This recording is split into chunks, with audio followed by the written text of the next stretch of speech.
की भी बात करना चाहूंगा।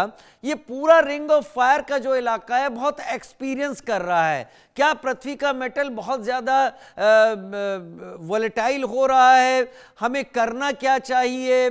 क्योंकि जो बड़े शहर हैं दिल्ली और आसपास, यहां मैं अगर गलत नहीं हूं तो मैं करीब 5 करोड़ की आबादी की उम्मीद करता हूं, दिल्ली मिलाकर अगल बगल के शहरों में, तो हम बहुत क्रिटिकल हालत में हैं अगर वहां से तुलना करें तो। आपने दो तीन बातें कही। एक तो रिंग ऑफ फायर और दिल्ली में जो खतरा बना रहता है या बना हुआ है, उससे हम कैसे मैच करेंगे। जो रिंग ऑफ फायर है वो अर्थक्वेक की लाइन, जैसे हमने अभी बताया आपको, ये टेक्टोनिक प्लेट्स होती हैं, उसी तरह से रिंग ऑफ फायर भी होते हैं, उनकी भी लाइन चलती है। वो लाइन है मेरे पास, अभी नहीं मैं लेके आया, नहीं तो मैं वो भी नक्शा दिखा सकता था। जहाँ तक कि दिल्ली का सवाल है, दिल्ली जोन 4 में, अर्थक्वेक जोन 4 में है, और यहाँ पे अच्छे खासे भूचाल भी आ चुके हैं। मैं दिल्ली का रहने वाला हूँ, जमा पला दिल्ली का हूँ। मैंने काफ़ी भूचाल देखे हैं बचपन में से आज तक। और दिल्ली में भूचाल की वजह से, ख़ास तौर पे भूचाल की वजह से इतना जान मान का नुकसान नहीं सुना है। हाँ, कभी कभी क्या होता है कि किसी बिल्डिंग्स में क्रैक्स आ जाते हैं। वो क्रैक्स शायद इसलिए आते हैं कि पुरानी बिल्डिंग है, या अगर कोई नवी बिल्डिंग बनी है उसमें क्रैक आ गए तो उसमें कोई कंस्ट्रक्शन में कमी रह गई है, जो कि अर्थक्वेक सेफ बिल्डिंग ना बना गई हो। मुझे याद है आज से कोई ऑलमोस्ट 20 साल पहले, 18-20 साल पहले, भारत सरकार ने एक मुहिम शुरू करी थी टू असेस द बिल्डिंग्स। और उसमें ये कहा गया था कि 3 सरकारी बिल्डिंग्स को उनका ऑडिट करके, अर्थक्वेक ऑडिट करके, उनको बिल्डिंग सेफ बनाया जाएगा एज अ सैंपल। वो तो हो गया, लेकिन उसके बाद वो मिशन, मेरा ख्याल है, it's died is own death. अब उसको कोई महत्व नहीं देता। मेरी सिर्फ दिल्ली वासियों से या एनसीआर में सभी कंस्ट्रक्शंस कंपनी या प्राइवेट कंस्ट्रक्टर्स, बिल्डर्स वगैरह से यही रिक्वेस्ट है कि आप जब भी बिल्डिंग बनाएं उसमें अर्थक्वेक सेफ्टी के पॉइंट्स ज़रूर रखें। जहाँ तक कि आम सिटीज़न का सवाल है, अपना बचाव करने के लिए मेरे हिसाब से अर्थक्वेक में सबसे सेफ जगह होती है आपका स्टेयरकेस। लिफ्ट ना इस्तेमाल करें उसमें, सिर्फ सीढ़ियाँ। जो सीढ़ियाँ हैं वो छोटा सा एक एरिया होता है, कोई 10 बाई 10 का या 8 बाई 10 का या उस साइज़ का, कई बार और भी छोटा होता है। उसमें अगर आप देखें तो चारों तरफ पिलर्स होते हैं और लेंटर ऊपर पड़ा होता है, पक्की ज़मीन होती है। अगर आपने कोई भी बिल्डिंग देखी हो जो कि अर्थक्वेक से गिर गई हो, उसमें जो बिल्डिंग ब्लॉक है वो सबसे सेफ रहता है। सो आपकी घर में सबसे सेफ जगह, स्पेशली मल्टी स्टोरीड में, होती है द स्टेयरकेस ब्लॉक। वहाँ पे शरण लें।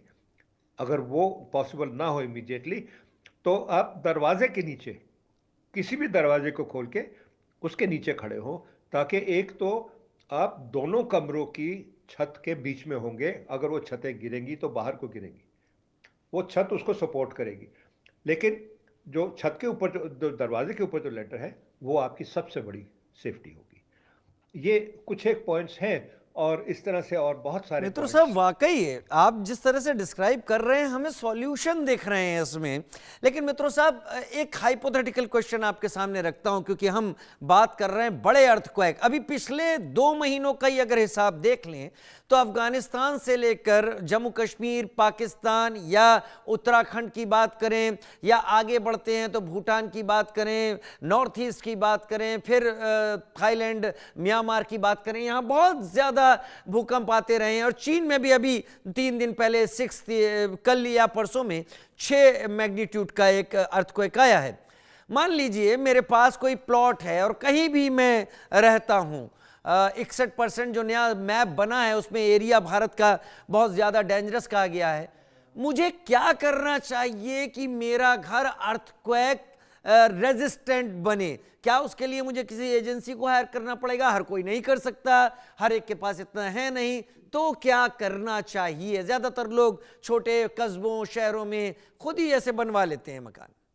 जी, देखिए, अर्थक्वेक स्पेशलिस्ट आजकल सरकार ने क्या किया है कि जो आर्किटेक्ट्स आते हैं, जो आपको मकान बनाने का नक्शा बना के देते हैं, वो आर्किटेक्ट्स सब के सब अर्थक्वेक रेजिस्टेंट कंस्ट्रक्शन में ट्रेंड होते हैं।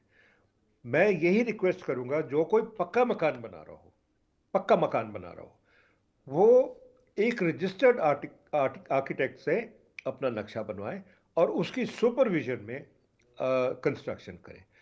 जहाँ तक कि आपने कहा कि गांव में, कस्बों में मकान बनते हैं, देखिए, ऐसे तो बहुत कुछ होता है, सब जगह होता है, लेकिन सबसे मेरी यही गुजारिश होगी, सब देशवासियों से, ऑल ओवर, सिर्फ दिल्ली में नहीं, सब जगह यही रिक्वेस्ट होगी कि आजकल के जो आर्किटेक्ट्स हैं वो वेल क्वालिफाइड हैं और उनको जानकारी दी जाती है उनके उनकी पढ़ाई के दौरान, उनकी डिग्री के दौरान, और वो अर्थक्वेक सेफ बिल्डिंग्स बना सकते हैं। वाकई ये कर सकते हैं। अब वो चीज जिसकी आपने शुरुआत की थी, ये टेक्टोनिक मूवमेंट्स इतना क्यों हो रहा है? रिंग ऑफ फायर में माना जाता है वोल्केनोज हैं, वहां पर ज्यादा हो रहा है। इनफैक्ट अलास्का का एरिया भी इसी रिंग ऑफ फायर से जुड़े हुए इलाके का ही मान सकते हैं हम।